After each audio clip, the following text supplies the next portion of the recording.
The Adventure of the Noble Bachelor. The Lord Street Simon marriage and its curious termination have long ceased to be a subject of interest in those exalted circles in which the unfortunate bridegroom moves. Fresh scandals have eclipsed it, and their more piquant details have drawn the gossips away from this four-year-old drama. As I have reason to believe, however, that the full facts have never been revealed to the general public, and as my friend Sherlock Holmes had a considerable share in clearing the matter up, I feel that no memoir of him would be complete without some little sketch of this remarkable episode. It was a few weeks before my own marriage, during the days when I was still sharing rooms with Holmes in Baker Street, that he came home from an afternoon stroll to find a letter on the table waiting for him. I had remained indoors all day, for the weather had taken a sudden turn to rain, with high autumnal winds, and the Jezile bullet which I had brought back in one of my limbs as a relic of my Afghan campaign throbbed with dull persistence. With my body in one easy chair and my legs upon another, I had surrounded myself with a cloud of newspapers until at last, saturated with the news of the day, I tossed them all aside and lay listless, watching the huge crest and monogram upon the envelope upon the table and wondering lazily who my friend's noble correspondent could be. "Here is a very fashionable epistle," I remarked as he entered. "Your morning letters, if I remember right, were from a fishmonger and a tidewaiter." "Yes, my correspondence has certainly the charm of variety," he answered, smiling, "and the humbler are usually the more interesting. This looks like one of those unwelcome social summonses which call upon a man either to be bored or to lie." He broke the seal and glanced over the contents. "Oh, come, it may prove to be something of interest, after all." "Not social, then?" "No, distinctly professional." "And from a noble client?" "One of the highest in England." "My dear fellow, I congratulate you. I assure you, Watson, without affectation, that the status of my client is a matter of less moment to me than the interest of his case. It is just possible, however, that also may not be wanting in this new investigation. You have been reading the papers diligently of late, have you not?" "It looks like it," said I ruefully, pointing to a huge bundle in the corner. "I have had nothing else to do." "It is fortunate, for you will perhaps be able to post me up." I read nothing except the criminal news and the agony column. The latter is always instructive. But if you have followed recent events so closely, you must have read about Lord Street Simon and his wedding. "Oh, yes, with the deepest interest." "That is well. The letter which I hold in my hand is from Lord Street Simon. I will read it to you, and in return you must turn over these papers and let me have whatever bears upon the matter. This is what he says. "My dear Mr. Sherlock Holmes, Lord Backwater tells me that I may place implicit reliance upon your judgment and discretion. I have determined, therefore, to call upon you and to consult you in reference to the very painful event which has occurred in connection with my wedding. Mr. Lestrade of Scotland Yard is acting already in the matter, but he assures me that he sees no objection to your cooperation and that he even thinks that it might be of some assistance. I will call at 4 o'clock in the afternoon, and, should you have any other engagement at that time, I hope that you will postpone it, as this matter is of paramount importance. Yours faithfully, Robert St. Simon." It is dated from Grosvenor Mansions, written with a quill pen, and the noble lord has had the misfortune to get a smear of ink upon the outer side of his right little finger, remarked Holmes as he folded up the epistle. "He says 4 o'clock. It is 3 now. He will be here in an hour. Then I have just time, with your assistance, to get clear upon the subject. Turn over those papers and arrange the extracts in their order of time, while I take a glance as to who our client is." He picked a red-covered volume from a line of books of reference beside the mantelpiece. "Here he is," said he, sitting down and flattening it out upon his knee. "Lord Robert Walsingham de Vere Street Simon, second son of the Duke of Balmoral. Arms, azure, 3 caltrops in chief over a fess sable. Born in 1846. He's 41 years of age, which is mature for marriage. Was Under-Secretary for the Colonies in a late administration. The Duke, his father, was at one time Secretary for Foreign Affairs. They inherit Plantagenet blood by direct descent and Tudor on the distaff side." Well, there is nothing very instructive in all this. I think that I must turn to you, Watson, for something more solid. I have very little difficulty in finding what I want, said I, for the facts are quite recent, and the matter struck me as remarkable. I feared to refer them to you, however, as I knew that you had an inquiry on hand, and that you disliked the intrusion of other matters. Oh, you mean the little problem of the Grosvenor Square furniture van. That is quite cleared up now, though, indeed, it was obvious from the first. Pray give me the results of your newspaper selections. Here is the first notice which I can find. It is in the personal column of the Morning Post, and dates, as you see, some weeks back. A marriage has been arranged, it says, and will, if rumor is correct, very shortly take place, between Lord Robert St. Simon, second son of the Duke of Balmoral, and Miss Hattie Doran, the only daughter of Aloysius Doran, Esq. of San Francisco, California, USA, that is all. Terse and to the point, remarked Holmes, stretching his long, thin legs towards the fire. There was a paragraph amplifying this in one of the society papers of the same week. Ah, here it is. There will soon be a call for protection in the marriage market, for the present free trade principle appears to tell heavily against our home product. One by one, the management of the noble houses of Great Britain is passing into the hands of our fair cousins from across the Atlantic. An important addition has been made during the last week to the list of the prizes which have been borne away by these charming invaders. Lord Street Simon, who has shown himself for over 20 years proof against the little god's arrows, has now definitely announced his approaching marriage with Miss Hattie Doran, the fascinating daughter of a California millionaire. Miss Doran, whose graceful figure and striking face attracted much attention at the Westbury House festivities, is an only child, and it is currently reported that her dowry will run to considerably over the 6 figures, with expectancies for the future. As it is an open secret that the Duke of Balmoral has been compelled to sell his pictures within the last few years, and as Lord St. Simon has no property of his own save the small estate of Birchmoor, it is obvious that the Californian heiress is not the only gainer by an alliance which will enable her to make the easy and common transition from a Republican lady to a British peeress. Anything else? Asked Holmes, yawning. Oh, yes, plenty. Then there is another note in the Morning Post to say that the marriage would be an absolutely quiet one, that it would be at St. George's, Hanover Square, that only half a dozen intimate friends would be invited, and that the party would return to the furnished house at Lancaster Gate, which has been taken by Mr. Aloysius Doran. 2 days later, that is, on Wednesday last, there is a curt announcement that the wedding had taken place, and that the honeymoon would be passed at Lord Backwater's place, near Petersfield. Those are all the notices which appeared before the disappearance of the bride. Before the what? Asked Holmes with a start. The vanishing of the lady. When did she vanish, then? At the wedding breakfast. Indeed. This is more interesting than it promised to be, quite dramatic, in fact. Yes, it struck me as being a little out of the common. They often vanish before the ceremony and occasionally during the honeymoon, but I cannot call to mind anything quite so prompt as this. Pray let me have the details. I warn you that they are very incomplete. Perhaps we may make them less so. Such as they are, they're set forth in a single article of a morning paper of yesterday, which I will read to you. It is headed, Singular Occurrence at a Fashionable Wedding.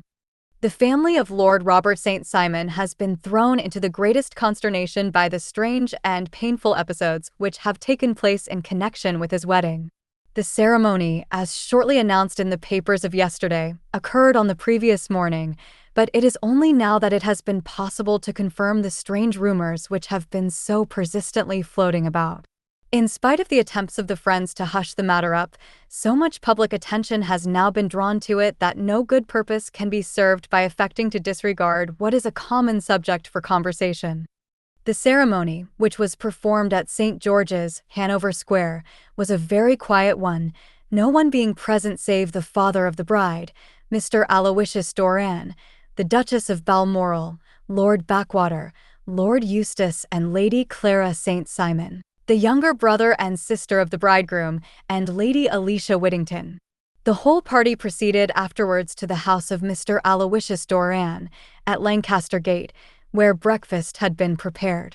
It appears that some little trouble was caused by a woman whose name has not been ascertained, who endeavored to force her way into the house after the bridal party, alleging that she had some claim upon Lord Street Simon. It was only after a painful and prolonged scene that she was ejected by the butler and the footman.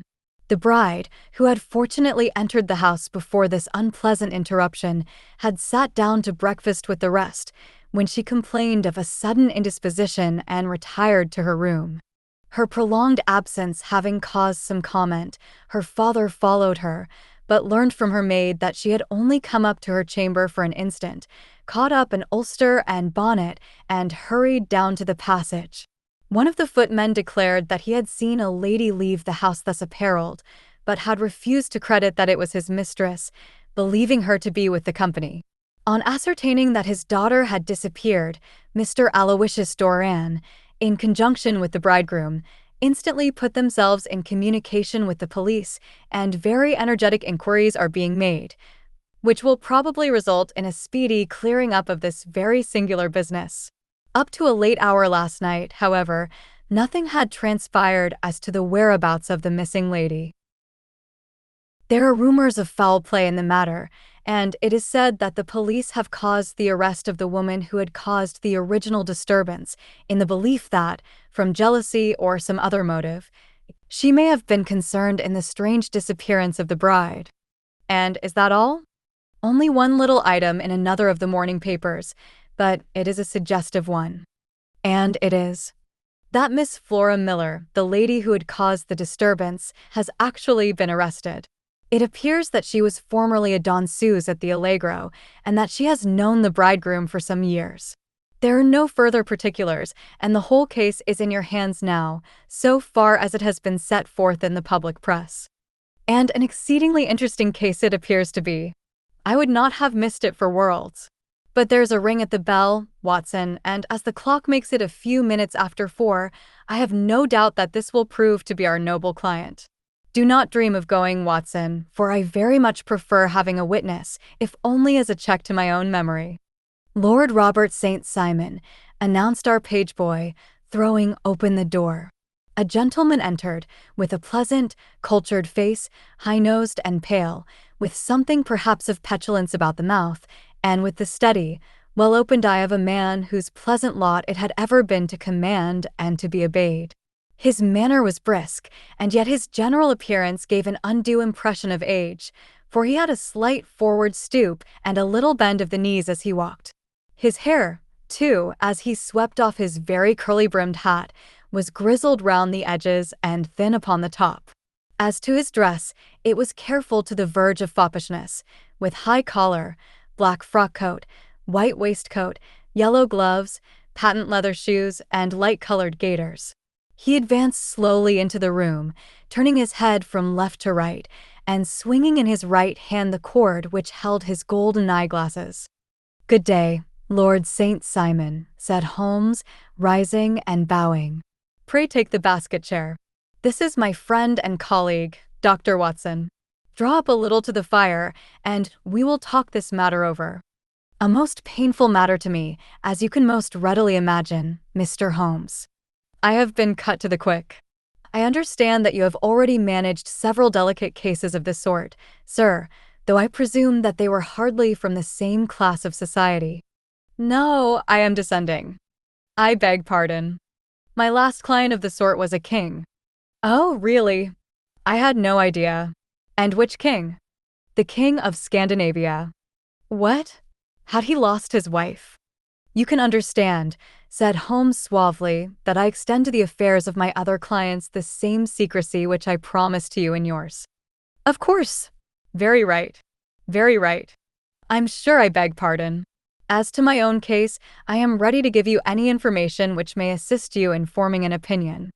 "Thank you. I have already learned all that is in the public prints, nothing more. I presume that I may take it as correct, this article, for example, as to the disappearance of the bride." Lord Street Simon glanced over it. "Yes, it is correct as far as it goes. But it needs a great deal of supplementing before anyone could offer an opinion. I think that I may arrive at my facts most directly by questioning you." "Pray do so. When did you first meet Miss Hattie Doran?" In San Francisco, a year ago. You were traveling in the States? Yes. Did you become engaged then? No. But you were on a friendly footing? I was amused by her society, and she could see that I was amused. Her father is very rich? He is said to be the richest man on the Pacific Slope. And how did he make his money? In mining. He had nothing a few years ago. Then he struck gold, invested it, and came up by leaps and bounds. Now, what is your own impression as to the young lady's, your wife's character? The nobleman swung his glasses a little faster and stared down into the fire. You see, Mr. Holmes, said he, my wife was 20 before her father became a rich man. During that time she ran free in a mining camp and wandered through woods or mountains, so that her education has come from nature rather than from the schoolmaster. She is what we call in England a tomboy, with a strong nature, wild and free, unfettered by any sort of traditions. She is impetuous, volcanic, I was about to say. She is swift in making up her mind and fearless in carrying out her resolutions. On the other hand, I would not have given her the name which I have the honor to bear. He gave a little stately cough, had I not thought her to be at bottom a noble woman. I believe that she is capable of heroic self-sacrifice, and that anything dishonorable would be repugnant to her. Have you her photograph? I brought this with me.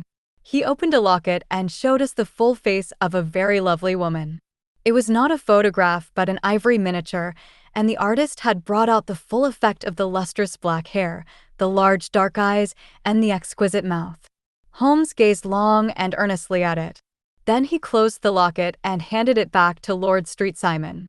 The young lady came to London, then, and you renewed your acquaintance? Yes, her father brought her over for this last London season. I met her several times, became engaged to her, and have now married her. She brought, I understand, a considerable dowry? A fair dowry, not more than is usual in my family. And this, of course, remains to you, since the marriage is a fait accompli? I really have made no inquiries on the subject. Very naturally not. Did you see Miss Doran on the day before the wedding? Yes. Was she in good spirits? Never better. She kept talking of what we should do in our future lives. Indeed, that is very interesting. And on the morning of the wedding, she was as bright as possible, at least until after the ceremony. And did you observe any change in her then? Well, to tell the truth, I saw then the first signs that I had ever seen that her temper was just a little sharp. The incident, however, was too trivial to relate and can have no possible bearing upon the case. Pray let us have it, for all that. Oh, it is childish. She dropped her bouquet as we went towards the vestry. She was passing the front pew at the time, and it fell over into the pew. There was a moment's delay, but the gentleman in the pew handed it up to her again, and it did not appear to be the worse for the fall.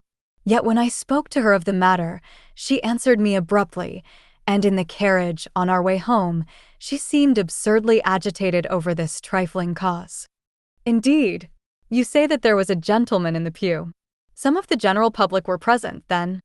Oh, yes. It is impossible to exclude them when the church is open. This gentleman was not one of your wife's friends? No. I call him a gentleman by courtesy, but he was quite a common-looking person. I hardly noticed his appearance. But really I think that we are wandering rather far from the point. Lady St. Simon, then, returned from the wedding in a less cheerful frame of mind than she had gone to it. What did she do on re-entering her father's house? I saw her in conversation with her maid. And who is her maid? Alice is her name. She is an American and came from California with her. A confidential servant? A little too much so. It seemed to me that her mistress allowed her to take great liberties. Still, of course, in America they look upon these things in a different way. How long did she speak to this Alice? Oh, a few minutes. I had something else to think of. You did not overhear what they said? Lady Street Simon said something about jumping a claim. She was accustomed to use slang of the kind. I have no idea what she meant. American slang is very expressive sometimes.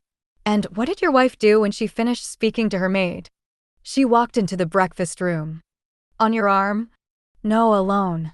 She was very independent in little matters like that. Then, after we had sat down for 10 minutes or so, she rose hurriedly, muttered some words of apology, and left the room. She never came back. But this maid, Alice, as I understand, deposes that she went to her room, covered her bride's dress with a long ulster, put on a bonnet, and went out. Quite so. And she was afterwards seen walking into Hyde Park in company with Flora Miller, a woman who is now in custody, and who had already made a disturbance at Mr. Doran's house that morning. Yes. I should like a few particulars as to this young lady and your relations to her. Lord Street Simon shrugged his shoulders and raised his eyebrows. We have been on a friendly footing for some years, I may say on a very friendly footing. She used to be at the Allegro. I have not treated her ungenerously, and she had no just cause of complaint against me, but you know what women are, Mr. Holmes. Flora was a dear little thing, but exceedingly hot-headed and devotedly attached to me. She wrote me dreadful letters when she heard that I was about to be married, and, to tell the truth, the reason why I had the marriage celebrated so quietly was that I feared lest there might be a scandal in the church. She came to Mr. Doran's door just after we returned, and she endeavored to push her way in, uttering very abusive expressions towards my wife, and even threatening her, but I had foreseen the possibility of something of the sort. And I had 2 police fellows there in private clothes, who soon pushed her out again. She was quiet when she saw that there was no good in making a row. Did your wife hear all this? No, thank goodness, she did not. And she was seen walking with this very woman afterwards? Yes, that is what Mr. Lestrade, of Scotland Yard, looks upon as so serious. It is thought that Flora decoyed my wife out and laid some terrible trap for her. Well, it is a possible supposition. You think so, too? I did not say a probable one. But you do not yourself look upon this as likely? I do not think Flora would hurt a fly. Still, jealousy is a strange transformer of characters. Pray, what is your own theory as to what took place? Well, really, I came to seek a theory, not to propound one. I have given you all the facts. Since you ask me, however, I may say that it has occurred to me as possible that the excitement of this affair, the consciousness that she had made so immense a social stride, had the effect of causing some little nervous disturbance in my wife. In short, that she had become suddenly deranged? Well, really, when I consider that she has turned her back, I will not say upon me, but upon so much that many have aspired to without success, I can hardly explain it in any other fashion. Well, certainly that is also a conceivable hypothesis, said Holmes, smiling. And now, Lord St. Simon, I think that I have nearly all my data. May I ask whether you were seated at the breakfast table so that you could see out of the window? We could see the other side of the road and the park. Quite so. Then I do not think that I need to detain you longer. I shall communicate with you. Should you be fortunate enough to solve this problem, said our client, rising. I have solved it. Eh? What was that? I say that I have solved it. Where, then, is my wife?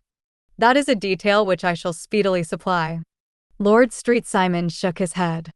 I am afraid that it will take wiser heads than yours or mine, he remarked, and bowing in a stately, old-fashioned manner he departed. It is very good of Lord Street Simon to honor my head by putting it on a level with his own, said Sherlock Holmes, laughing. I think that I shall have a whiskey and soda and a cigar after all this cross-questioning. I had formed my conclusions as to the case before our client came into the room. My dear Holmes, I have notes of several similar cases, though none, as I remarked before, which were quite as prompt.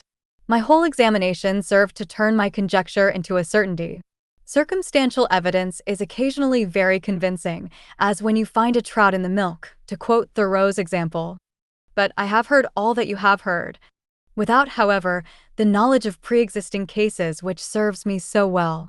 There was a parallel instance in Aberdeen some years back, and something on very much the same lines at Munich the year after the Franco-Prussian War. It is one of these cases, but, hello, here is Lestrade. Good afternoon, Lestrade. You will find an extra tumbler upon the sideboard, and there are cigars in the box. The official detective was attired in a pea jacket and cravat, which gave him a decidedly nautical appearance, and he carried a black canvas bag in his hand. With a short greeting, he seated himself and lit the cigar which had been offered to him. "What's up, then?" asked Holmes with a twinkle in his eye. "You look dissatisfied." "And I feel dissatisfied. It is this infernal Street Simon marriage case. I can make neither head nor tail of the business." "Really? You surprise me. Who ever heard of such a mixed affair? Every clue seems to slip through my fingers. I have been at work upon it all day." "And very what it seems to have made you," said Holmes, laying his hand upon the arm of the pea jacket. "Yes, I have been dragging the serpentine." "In heaven's name, what for?" "In search of the body of Lady Street Simon." Sherlock Holmes leaned back in his chair and laughed heartily. "Have you dragged the basin of Trafalgar Square fountain?" he asked. "Why? What do you mean?" "Because you have just as good a chance of finding this lady in the one as in the other." Lestrade shot an angry glance at my companion. "I suppose you know all about it," he snarled. "Well, I have only just heard the facts, but my mind is made up."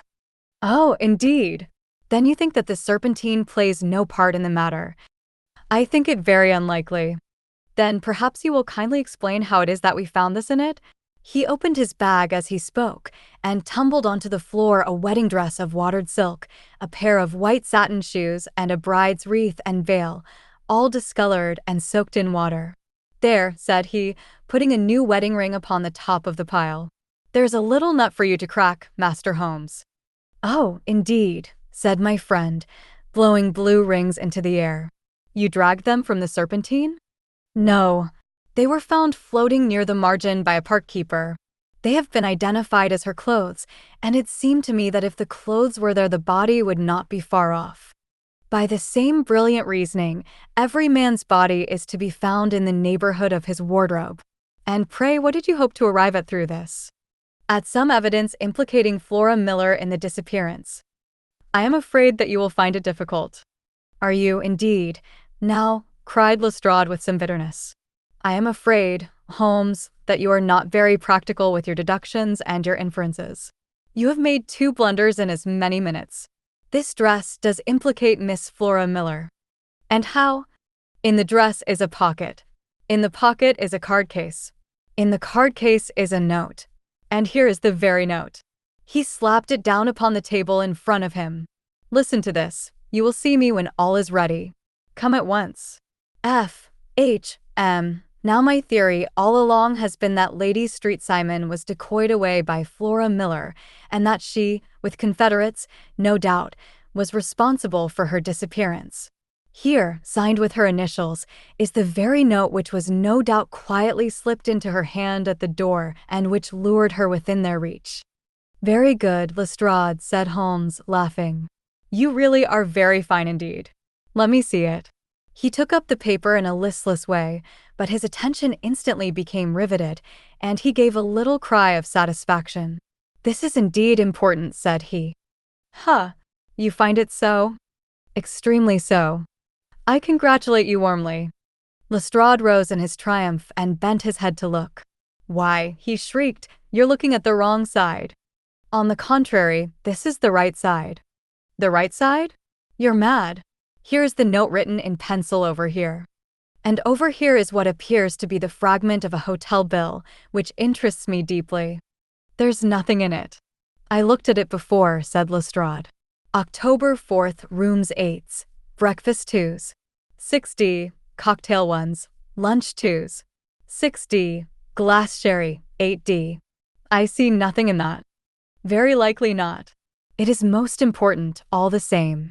As to the note, it is important also, or at least the initials are, so I congratulate you again." "I've wasted time enough," said Lestrade, rising. "I believe in hard work and not in sitting by the fire spinning fine theories. Good day, Mr. Holmes, and we shall see which gets to the bottom of the matter first." He gathered up the garments, thrust them into the bag, and made for the door.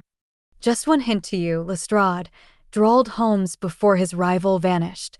"I will tell you the true solution of the matter. Lady Street Simon is a myth. There is not, and there never has been, any such person." Lestrade looked sadly at my companion. Then he turned to me, tapped his forehead 3 times, shook his head solemnly, and hurried away.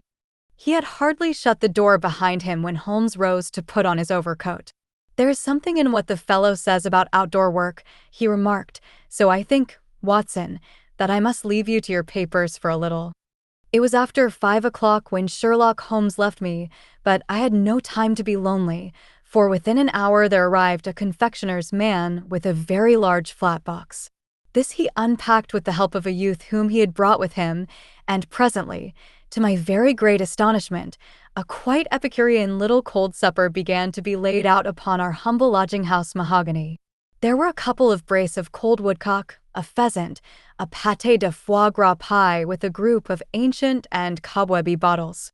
Having laid out all these luxuries, my 2 visitors vanished away, like the genii of the Arabian Nights, with no explanation save that the things had been paid for and were ordered to this address.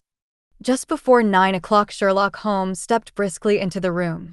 His features were gravely set, but there was a light in his eye which made me think that he had not been disappointed in his conclusions. "They have laid the supper, then," he said, rubbing his hands. "You seem to expect company. They have laid for 5. "Yes, I fancy we may have some company dropping in," said he. "I am surprised that Lord Street Simon has not already arrived. Huh! I fancy that I hear his step now upon the stairs." It was indeed our visitor of the afternoon who came bustling in, dangling his glasses more vigorously than ever, and with a very perturbed expression upon his aristocratic features. "My messenger reached you, then?" asked Holmes.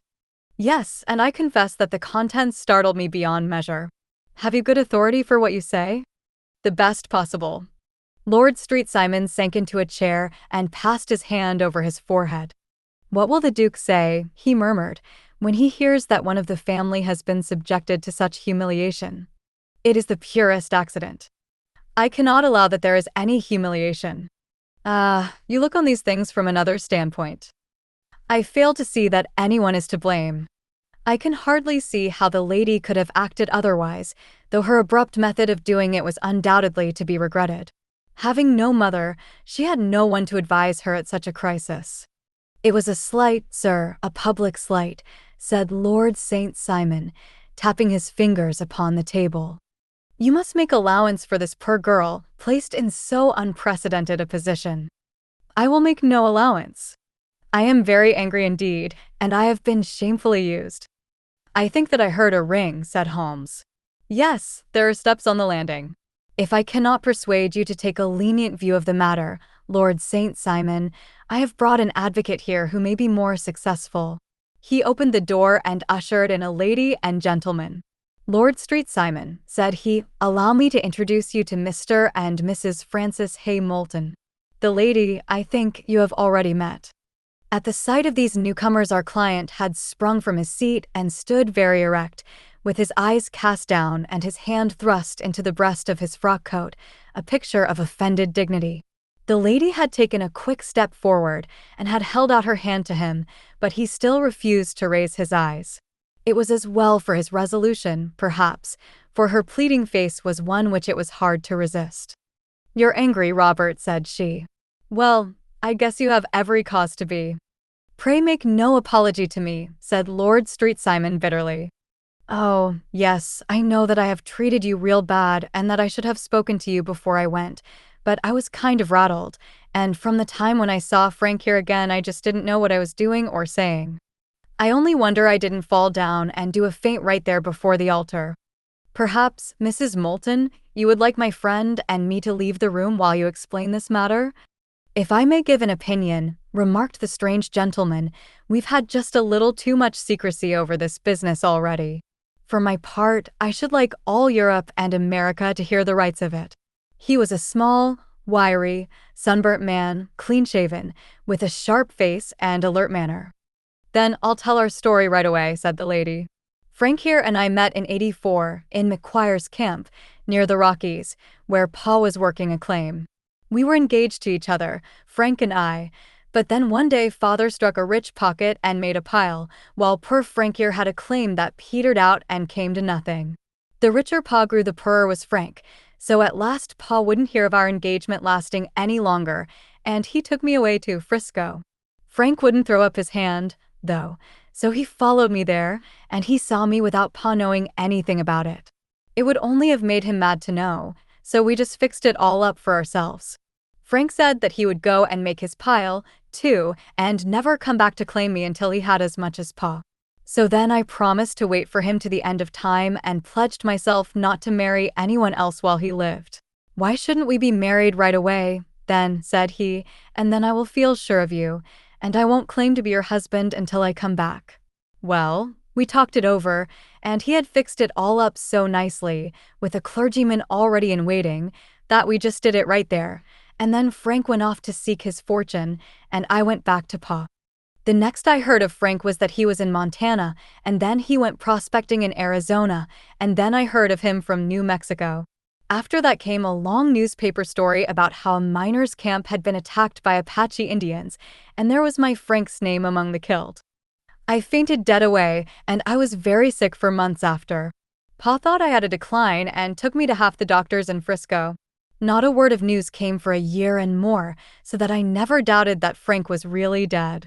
Then Lord Street Simon came to Frisco, and we came to London, and a marriage was arranged, and Pa was very pleased. But I felt all the time that no man on this earth would ever take the place in my heart that had been given to my poor Frank. Still, if I had married Lord St. Simon, of course I'd have done my duty by him. We can't command our love, but we can our actions. I went to the altar with him with the intention to make him just as good a wife as it was in me to be.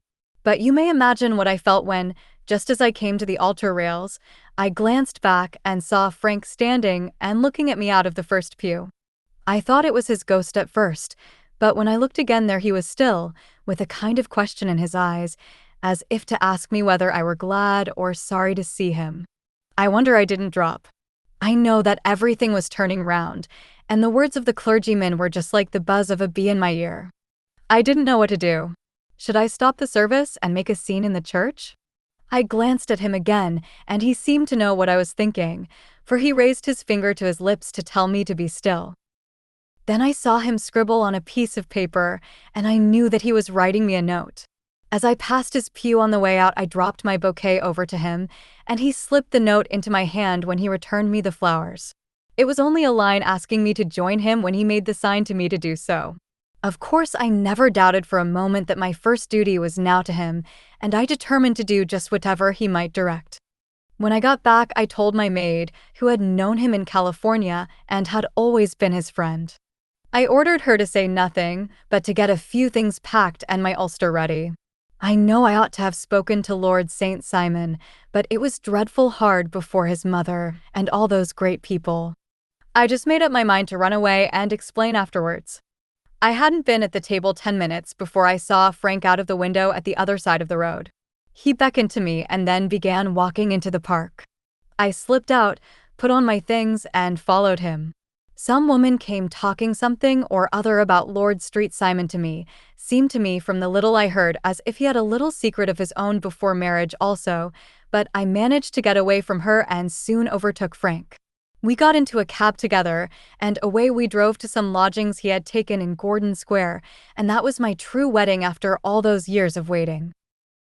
Frank had been a prisoner among the Apaches, had escaped, came on to Frisco, found that I had given him up for dead and had gone to England, followed me there, and had come upon me at last on the very morning of my second wedding. I saw it in a paper, explained the American. It gave the name and the church, but not where the lady lived. Then we had a talk as to what we should do, and Frank was all for openness, but I was so ashamed of it all that I felt as if I should like to vanish away and never see any of them again, just sending a line to Pa, perhaps, to show him that I was alive. It was awful to me to think of all those lords and ladies sitting round that breakfast table and waiting for me to come back.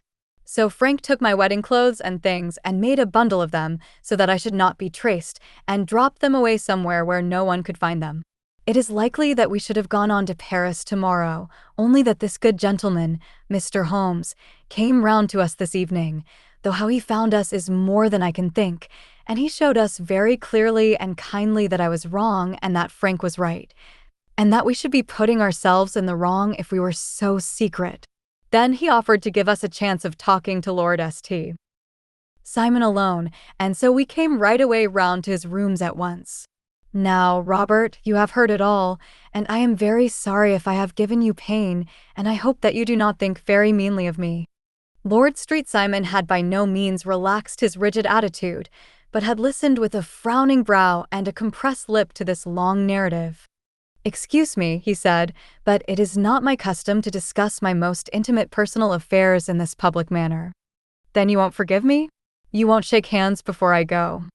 "Oh, certainly, if it would give you any pleasure."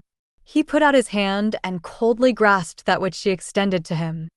"I had hoped," suggested Holmes, "that you would have joined us in a friendly supper." "I think that there you ask a little too much," responded his lordship. "I may be forced to acquiesce in these recent developments, but I can hardly be expected to make merry over them. I think that with your permission I will now wish you all a very good night." He included us all in a sweeping bow and stalked out of the room. "Then I trust that you at least will honor me with your company," said Sherlock Holmes. "It is always a joy to meet an American, Mr. Moulton. For I am one of those who believe that the folly of a monarch and the blundering of a minister in far-gone years will not prevent our children from being some day citizens of the same worldwide country under a flag which shall be a quartering of the Union Jack with the stars and stripes."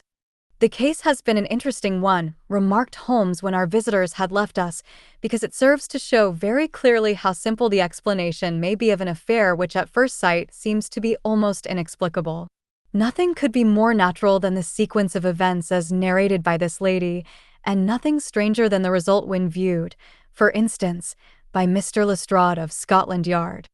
"You were not yourself at fault at all, then?"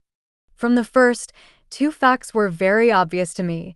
The one that the lady had been quite willing to undergo the wedding ceremony, the other that she had repented of it within a few minutes of returning home. Obviously something had occurred during the morning, then, to cause her to change her mind. What could that something be? She could not have spoken to anyone when she was out, for she had been in the company of the bridegroom. Had she seen someone then? If she had, it must be someone from America, because she had spent so short a time in this country that she could hardly have allowed anyone to acquire so deep an influence over her that the mere sight of him would induce her to change her plans so completely. You see, we have already arrived, by a process of exclusion, at the idea that she might have seen an American. Then who could this American be, and why should he possess so much influence over her? It might be a lover, it might be a husband. Her young womanhood had, I knew, been spent in rough scenes and under strange conditions. So far I had got before I ever heard Lord St. Simon's narrative. When he told us of a man in a pew, of the change in the bride's manner, of so transparent a device for obtaining a note as the dropping of a bouquet, of her resort to her confidential maid, and of her very significant allusion to claim-jumping, which in miners' parlance means taking possession of that which another person has a prior claim to, the whole situation became absolutely clear. She had gone off with a man, and the man was either a lover or was a previous husband, the chances being in favor of the latter. And how in the world did you find them? It might have been difficult, but friend Lestrade held information in his hands the value of which he did not himself know. The initials were, of course, of the highest importance, but more valuable still was it to know that within a week he had settled his bill at one of the most select London hotels. How did you deduce the select? By the select prices. 8 shillings for a bed and 8 pence for a glass of sherry pointed to one of the most expensive hotels. There are not many in London which charge at that rate. In the second one, which I visited in Northumberland Avenue, I learned by an inspection of the book that Francis H. Moulton, an American gentleman, had left only the day before, and on looking over the entries against him, I came upon the very items which I had seen in the duplicate bill. His letters were to be forwarded to 226 Gordon Square, so thither I traveled, and being fortunate enough to find the loving couple at home, I ventured to give them some paternal advice and to point out to them that it would be better in every way that they should make their position a little clearer both to the general public and to Lord St. Simon in particular. I invited them to meet him here, and, as you see, I made him keep the appointment. But with no very good result, I remarked. His conduct was certainly not very gracious. Watson, said Holmes, smiling, perhaps you would not be very gracious either, if, after all the trouble of wooing and wedding, you found yourself deprived in an instant of wife and of fortune. I think that we may judge Lord Street Simon very mercifully and thank our stars that we are never likely to find ourselves in the same position. Draw your chair up and hand me my violin, for the only problem we have still to solve is how to while away these bleak autumnal evenings.